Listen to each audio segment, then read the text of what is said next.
continent has crouched 4 years in the chains of a barbaric slavery. Now is the hour. Stores, supplies, food, ammunition.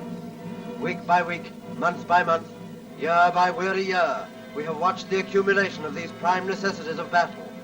But after 4 years to the very month since we were hurled off the continent of Europe, we have enough to go back for the final showdown.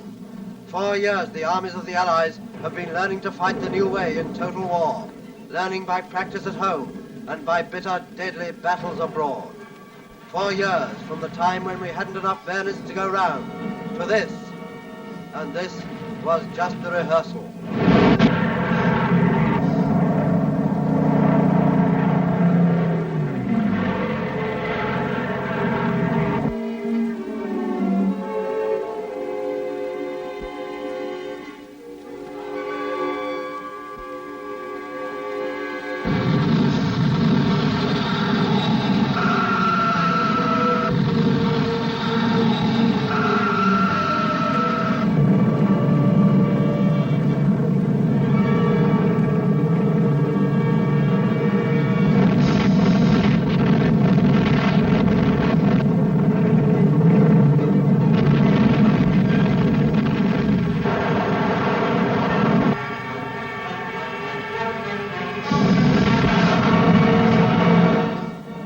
To hit back with the very weapon with which Hitler had hoped to dominate the world.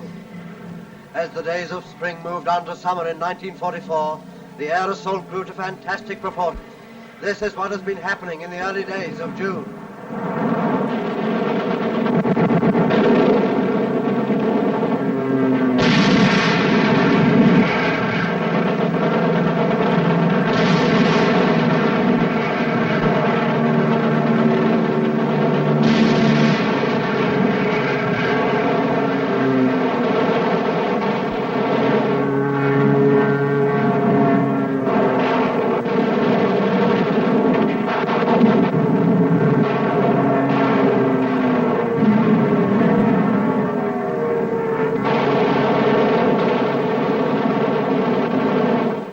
On the 6th of June, D-Day was announced to have begun.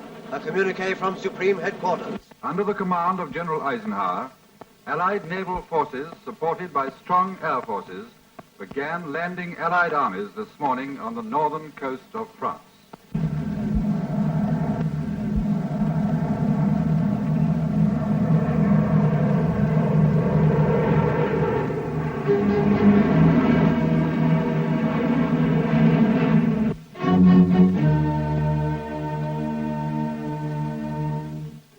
A few days before, Mr. Churchill had been down to the coast to see the men whose job it was to be to make the first landings on the beaches of northern France.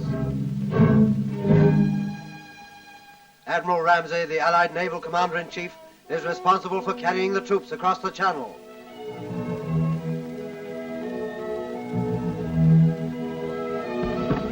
And then at last, the men themselves begin to go on board. First, to wade through what must seem centuries. Then to begin the greatest invasion in all the blood-stained history of war. How wonderful they look.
Stand between these men and the first big-scale landing in Normandy.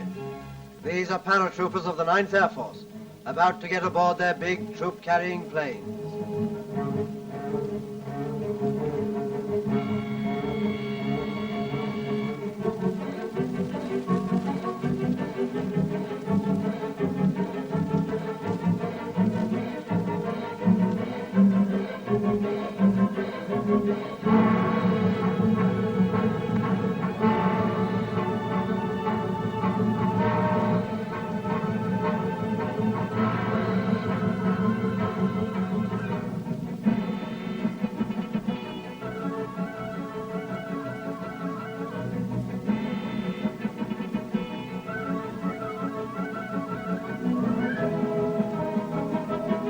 Terrific bombardment of Nazi-occupied Europe continued all that night of the 5th, 6th of June.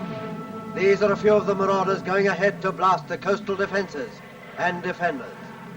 Down below is the island of Alderney. D-Day will bring a message of hope to these tragic Channel Isles with the first rays of dawn light.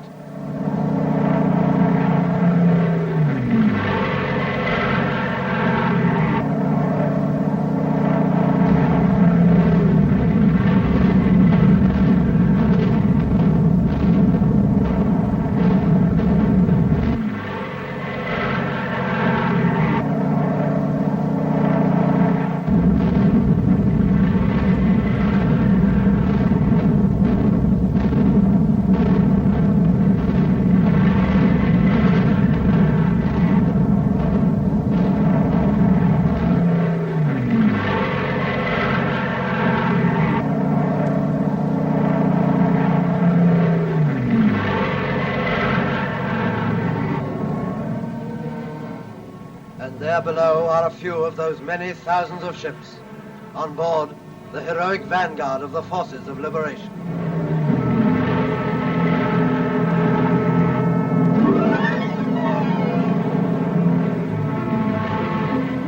In this tremendous hour, we shall not rejoice too soon. Instead, let us pray for the success of our arms.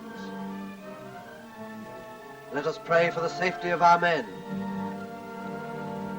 Let us pray for the skill, the determination, and the wisdom of our leaders. Let us pray for swift and lasting victory.